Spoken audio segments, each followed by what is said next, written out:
Hey everyone, welcome to our channel universal laws. आज इस video में हम इंटरनेशनल लॉ के एक इम्पॉर्टेंट कॉन्सेप्ट को पढ़ने जा रहे हैं, that is neutrality, the concept of neutrality. सो हम पढ़ेंगे कि न्यूट्रलिटी का क्या मीनिंग है, एक न्यूट्रल स्टेट की क्या ड्यूटीज़ होती हैं टुवर्ड्स द बेलिजरेंट स्टेट, या क्या उनके राइट्स होते हैं।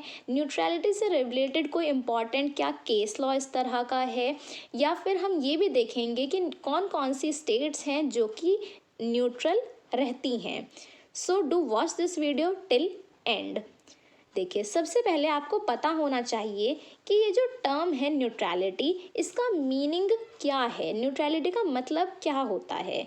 सो अकॉर्डिंग टू ओपनहीम का कहना है कि न्यूट्रलिटी का मतलब है एक एटीट्यूड ऑफ इम्पार्शियलिटी।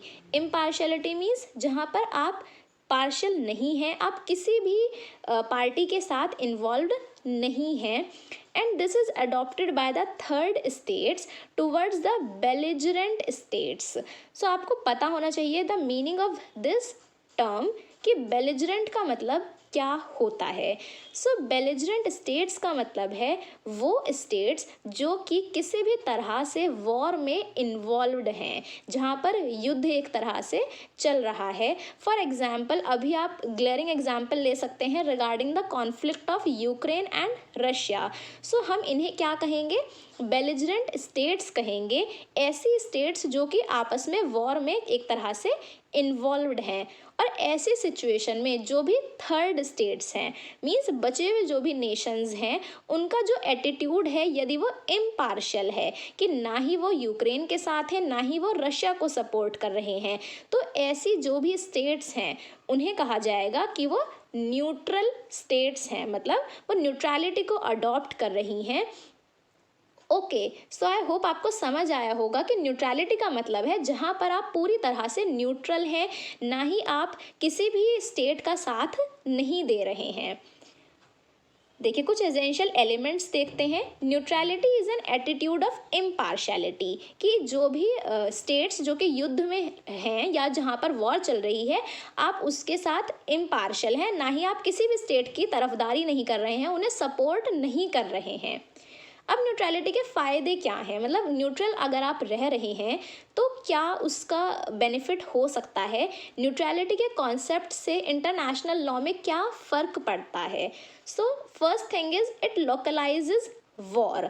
देखिए, न्यूट्रलिटी से क्या होता है कि जो वॉर का एरिया है वो लोकलाइज हो जाता है। किस तरह से लोकलाइज हो जाता है कि सपोज़ ये कोई दो स्टेट्स हैं ए एंड बी, इनके बीच में वॉर है। रशिया यूक्रेन का एग्जाम्पल ही लेते हैं कि रशिया और यूक्रेन के बीच में सपोज़ कोई वॉर हो रही है। अब ऐसी वॉर में जो भी थर्ड स्टेट्स हैं वो अगर न्यूट्रल रह रही हैं, ना ही रशिया को सपोर्ट कर रहे ना ही यूक्रेन को सपोर्ट कर रहे, तो ऐसी सिचुएशन में जो वॉर का एरिया है वो लोकलाइज हो गया, कि मीन्स केवल और केवल रशिया और यूक्रेन का युद्ध इन तक ही सीमित रहेगा, कोई भी थर्ड स्टेट का इन्वॉल्वमेंट नहीं हो रहा है। ओके, देखिए, क्योंकि इसको अगर आप वर्ल्ड वॉर से जोड़े तो वर्ल्ड वॉर में यही हुआ था कि कहीं पर स्टार्टिंग कैसे हुई, दो नेशंस के बीच में कुछ कॉन्फ्लिक्ट अराइज हुआ, अब उसमें ही और नेशंस जो हैं वो ऐड होते चले गए। किसी नेशन ने किसी एक पर्टिकुलर नेशन को सपोर्ट किया, दूसरे नेशन ने किसी और नेशन को सपोर्ट किया, इस तरह से नेशंस जो हैं वो उस वॉर में इन्वॉल्व होते चले गए और वॉर का एरिया बढ़ता चला गया। तो न्यूट्रलिटी का जो कॉन्सेप्ट है ये वॉर को लोकलाइज कर देता है कि जो वॉर है वो केवल और केवल उस पर्टिकुलर स्टेट्स तक ही सीमित रहे जहाँ से वो स्टार्ट हुई थी। Third is it regulates international relations. देखिए, न्यूट्रलिटी के कॉन्सेप्ट से क्या है कि इंटरनेशनल रिलेशंस जो हैं वो भी हमारे अच्छे से बने रहते हैं। किस तरह से कि हम ना ही किसी भी स्टेट को हम सपोर्ट नहीं करेंगे, हम न्यूट्रल रहेंगे, तो हमारा दोनों ही स्टेट के साथ जो है एटीट्यूड वो सिमिलर है। Okay, and it also encourages peaceful means, एक तरह से वॉर में पार्टिसिपेट ना करके सभी नेशंस जो हैं वो ये संदेश दे रहे हैं कि हम नहीं चाहते कि इस वॉर को और बढ़ाया जाए, और आप चाहें तो पीसफुल मेथड से अपने जो भी डिस्प्यूट्स हैं उनको रिजॉल्व करने की कोशिश करें। ओके, नेक्स्ट आपको देखिए ये पता होना चाहिए कि न्यूट्रलिटी के जो रिलेटेड कॉन्सेप्ट है ये, या न्यूट्रलिटी से रिलेटेड जो भी रूल्स हैं, ये सब डेवलप हुए in these two important conventions. ये याद रखेंगे, एग्जाम में काफ़ी बार इस तरह से क्वेश्चन बनते हैं कि which of these conventions are related to the concept of neutrality. So first is the declaration of Paris 1856 and second is Hague convention of 1907। ये दोनों जो कन्वेंशंस हैं ये आपका न्यूट्रलिटी से रिलेटेड हैं। नेक्स्ट अब हम देखते हैं कि जो स्टेट्स हैं, neutral states and belligerent states, उन दोनों स्टेट्स की क्या एक दूसरे के प्रति ड्यूटीज़ हैं या क्या उनके राइट्स अराइज होते हैं। So first thing is duties of neutral states. जो ऐसी स्टेट्स हैं जो कि न्यूट्रल रह रही हैं, किसी भी स्टेट को सपोर्ट नहीं कर रही, उनकी क्या ड्यूटीज़ हैं, मीन्स वो अपनी न्यूट्रलिटी को किस तरह से एस्टेब्लिश करेंगे, किस तरह से शो करेंगे कि हम न्यूट्रल हैं। First is to abstain from rendering any kind of help to the belligerent states, कि जो भी बेलिजरेंट स्टेट्स हैं, वो स्टेट्स जहाँ पर युद्ध चल रहा है, उन स्टेट्स को आप किसी भी तरह से, ना तो डायरेक्टली ना ही इनडायरेक्टली, उनकी कोई भी मदद आप नहीं करेंगे, किसी भी तरह का उन्हें सपोर्ट नहीं देंगे। Second is, it is the duty of neutral states to prevent hostile activities within the territory of neutral states. आप क्या करेंगे कि जो न्यूट्रल स्टेट है वो क्या करेंगे, अपने यहाँ पर कोई भी इस तरह की एक्टिविटीज़ नहीं होने देंगे जो कि ये संदेशा दें कि हम किसी पर्टिकुलर स्टेट के साथ हैं। ओके, अपने यहाँ पर किसी भी तरह की हॉस्टाइल एक्टिविटीज़ को होने नहीं देंगे। एंड ऑल्सो हम प्रिवेंट करेंगे कि the preparation of war in their state. Neutral state इस बात को इंश्योर करेंगे कि उनकी स्टेट के अंदर कुछ भी ऐसा ना हो जो कि ये शो करे कि वो प्रिपेयर करने में हेल्प कर रहे हैं, वो वॉर के प्रिपरेशन में हेल्प कर रहे हैं। कि सपोज अगर इंडिया अपने यहाँ पर सोल्जर्स को यूक्रेन में भेजने लगे तो दिस विल शो कि हम न्यूट्रल नहीं हैं, हम यूक्रेन को सपोर्ट कर रहे हैं। तो ऐसा हम नहीं करेंगे। यदि आप एक न्यूट्रल स्टेट हैं तो आप अपने यहाँ पर किसी भी तरह से वॉर में सपोर्ट नहीं करेंगे किसी नेशन को, आप वॉर में उनकी मदद भी नहीं करेंगे। अपने यहाँ पर कोई ऐसे वेपन्स को आप मैन्युफैक्चर नहीं होने देंगे जो कि वॉर में हेल्प करें। अपने यहाँ से सोल्जर्स को वहाँ पर नहीं भेजेंगे। और बेलिजरेंट स्टेट्स के जो भी मैटर्स हैं उसमें इंटरफेरेंस आपका बिल्कुल भी नहीं होगा।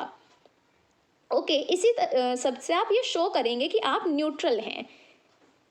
Next is duties of the belligerent states. अब देखिए, क्योंकि आप एक न्यूट्रल स्टेट हैं तो आपके प्रति जो बेलिजरेंट स्टेट्स हैं, वो स्टेट्स जहाँ पर कि वॉर हो रहा है, जो कि वॉर में इन्वॉल्व्ड हैं, उन स्टेट्स की भी आपके प्रति कोई ना कोई ड्यूटीज़ बनती हैं।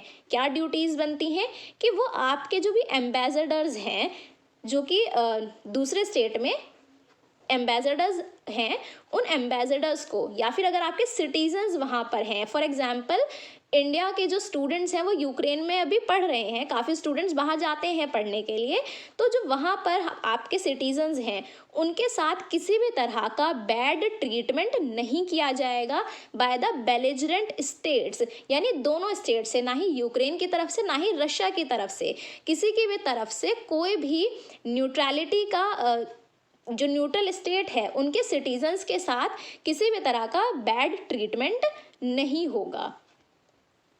And also to abstain from committing any act of war within the territory of neutral states. Neutral states के साथ भी किसी तरह के वॉर को इनिशिएट करने की कोशिश नहीं की जाएगी। Next is rights of the neutral states. अब जो भी न्यूट्रल स्टेट्स हैं, हमने देखा उनकी क्या ड्यूटीज़ होती हैं। अब हम देख रहे हैं उनके कुछ राइट्स भी होते हैं। राइट्स भी सेम यही है कि no war like territory, no war like activity, कोई भी वॉर की जैसी एक्टिविटी आपकी टेरिटरी में नहीं की जाएगी बाय द बेलिजरेंट स्टेट्स। और यदि बेलिजरेंट स्टेट अपना कोई भी न्यूट्रलिटी की ड्यूटी को वायलेट करती है तो ऐसी सिचुएशन में उन्हें कंपनसेशन भी पे करना होगा।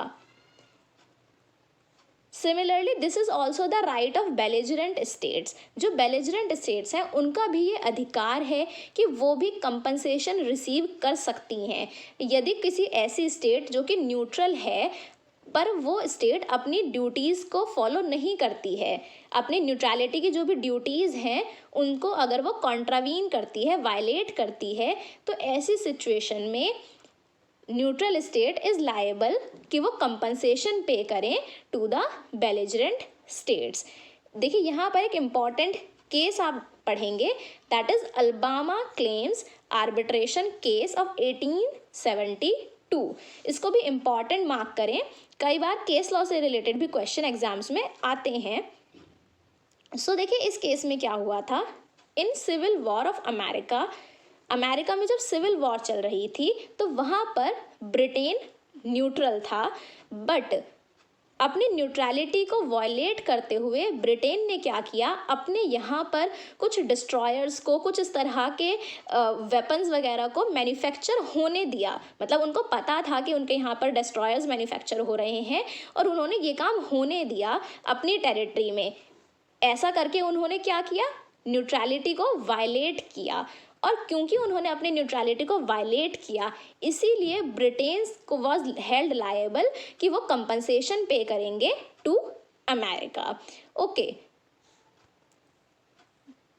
आई होप आपको अच्छे से चीज़ें समझ आ रही हैं। ऑल्सो अगर आपको कुछ नहीं आ रहा है समझ में, कोई कन्फ्यूजन है, तो आप कमेंट सेक्शन में पूछ सकते हैं। सो अब हम देखते हैं काइंड्स ऑफ न्यूट्रलिटी। देखिए न्यूट्रलिटी भी काफ़ी तरह की होती है, ऐसा नहीं है कि एक बार अगर कोई स्टेट न्यूट्रलिटी को डिक्लेयर कर दे तो वो हमेशा न्यूट्रल रहेगी या फिर न्यूट्रलिटी एब्सोल्यूट होगी। There are various kinds of neutrality. So first one is perpetual और permanent.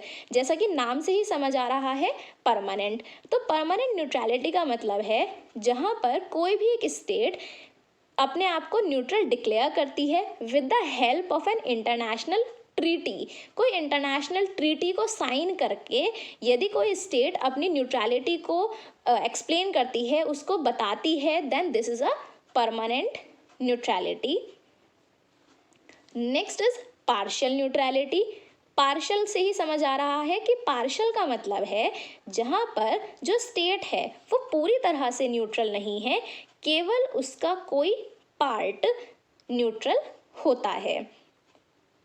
Third is voluntary and neutrality based on treaty. These are two different types. First is voluntary. Voluntary का मतलब है कि कोई भी एक state voluntarily अपनी इच्छा से डिक्लेयर कर दे कि हम न्यूट्रल रहना चाहते हैं। Next is neutrality based on treaty. कोई ऐसी न्यूट्रलिटी जो कि ट्रीटी के ऊपर बेस्ड है। So that is treaty based on some, that is neutrality based on some treaty.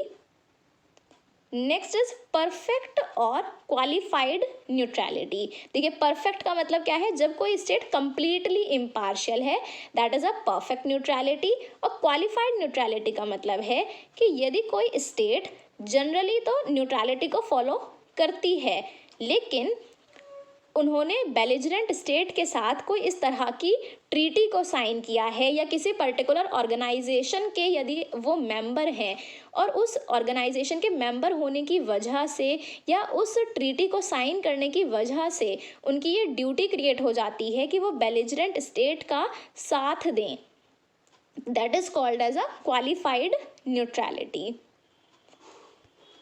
Okay, सो अब देखिए हम देखते हैं कि एट प्रेजेंट कौन कौन सी कुछ ऐसी कंट्रीज़ हैं जो कि न्यूट्रल हैं। यहाँ से क्वेश्चन देखिए आ सकता है और बहुत ज़्यादा रिपीटेडली क्वेश्चन जो पूछा जाता है that is regarding Switzerland and Austria. इनको तो आप बिल्कुल ही अच्छे से याद रखें कि ये दो ऐसी कंट्रीज़ हैं जिनका न्यूट्रलिटी में सबसे ऊपर नाम आता है।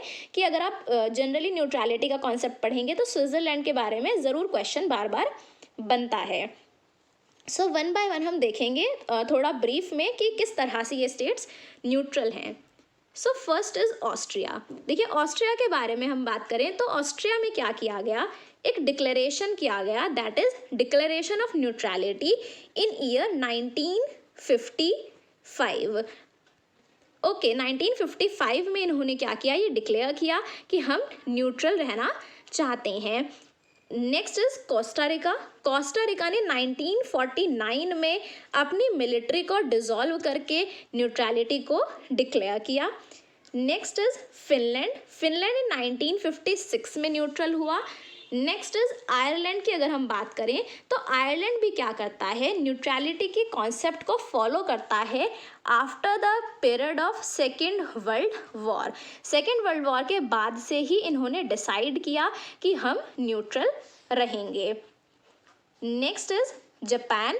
जापान में देखिए क्या है, जापान से रिलेटेड भी क्वेश्चन बन सकता है।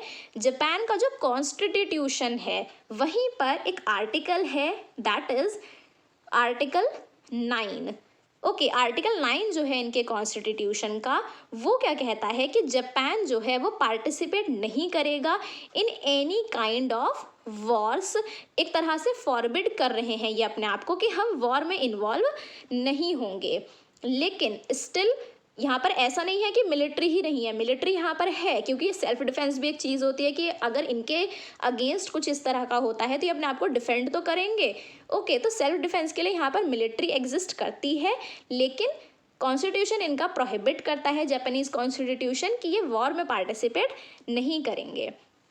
Next is लाइंस्टाइन country. यहाँ पर क्या है, मिलिट्री को डिसॉल्व किया गया इन ईयर 1868 में। आपको देखिए ये ईयर याद नहीं करने हैं, इस तरह से कोई इतना डिफिकल्ट क्वेश्चन नहीं बनता कि किस कंट्री ने अपनी न्यूट्रलिटी किस ईयर में डिक्लेयर की, सिर्फ आप नॉलेज पर्पज से याद रखें। नेक्स्ट इज माल्टा। माल्टा 1980 से न्यूट्रल है, from year 1980। Next is Monaco. Monaco ने Monaco declared it's Yes, Mexico and Monaco both declared their neutrality in year 1945। देखिए ज़्यादातर यही हुआ है कि वॉर से रिलेटेड या फिर जिस समय यूएन का फॉर्मेशन हुआ उस समय काफ़ी स्टेट्स ने अपने आप को न्यूट्रल डिक्लेयर किया। Next is Mongolia. मंगोलिया जो है वहाँ पर क्या है, there was a speech in general assembly. United Nations की जनरल असेंबली की जो स्पीच होती हैं वहाँ पर एक स्पीच में मंगोलिया के जो प्रेसिडेंट थे उन्होंने डिक्लेयर किया कि वो परमानेंट न्यूट्रलिटी को फॉलो करेंगे। Next is Moldova. मोल्डोवा का भी जो कॉन्स्टिट्यूशन है वहाँ पर article 11 of their constitution proclaim करता है कि ये परमानेंट न्यूट्रल रहेंगे। ओके नेक्स्ट अगर हम बात करें अबाउट पनामा, तो पनामा जो है वो क्या है, एक तरह से एंड रवांडा, ये दोनों की अगर हम बात करें तो ये दोनों ही सदस्य हैं of an organisation that is NAM.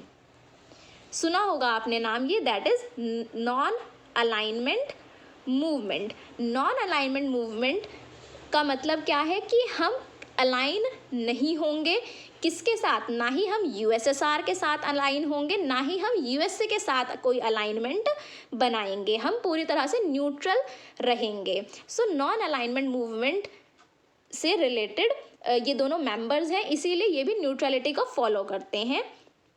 And similar goes with India too, India भी नैम का एक फाउंडर नेशन है। Okay next is San Marino. 1945 में इन्होंने डिक्लेयर किया कि ये न्यूट्रल रहेंगे। Next Serbia in 2007 and Singapore is also a member of NAM। Next Sweden की अगर हम बात करें तो स्वीडन से रिलेटेड इम्पॉर्टेंट क्वेश्चन बन सकता है कि which is the first nation in the whole world जिसने अपने आप को न्यूट्रल डिक्लेयर किया। सो स्वीडन का आप नाम याद रखें कि इट वॉज इन ईयर 1814 जब स्वीडन ने अपनी न्यूट्रलिटी को डिक्लेयर किया था। ये ऐसा पहला नेशन है जिसने कि न्यूट्रलिटी को डिक्लेयर किया। नेक्स्ट बात करेंगे अबाउट स्विट्ज़रलैंड। सो स्विट्ज़रलैंड के यहाँ पर क्या है, यहाँ पर फॉलो होता है the concept of self imposed neutrality. Self impose neutrality का मतलब है कि ये अपने आप से अपने ऊपर न्यूट्रलिटी को इम्पोज कर रहे हैं कि हम न्यूट्रल रहना चाहते हैं। नेक्स्ट तुर्कमेनिस्तान, ये भी एंड उज़्बेकिस्तान, ये भी दोनों नैम के मेंबर्स हैं। ओके, नेक्स्ट वेटिकन सिटी का एक ट्रीटी है with Italy in year 1929 by which they declared to remain neutral. Okay, so I hope आपको अच्छे से समझ में आया होगा जो भी हमने कॉन्सेप्ट पढ़ा। कोई भी अगर आपकी क्वेरीज हैं आप कमेंट सेक्शन में पूछ सकते हैं, किस तरह के क्वेश्चंस पूछे जाएंगे सब कुछ हमने डिक्लेयर किया। ऑल्सो हमारे चैनल पर वेरियस अदर वीडियोस अवेलेबल हैं जो कि अपकमिंग एग्जाम्स के लिए हेल्पफुल हो सकती हैं। You can watch all these videos, सभी का लिंक इस वीडियो के डिस्क्रिप्शन बॉक्स में अवेलेबल है। ओके, सो आई होप ये वीडियो आपके लिए हेल्पफुल रहा।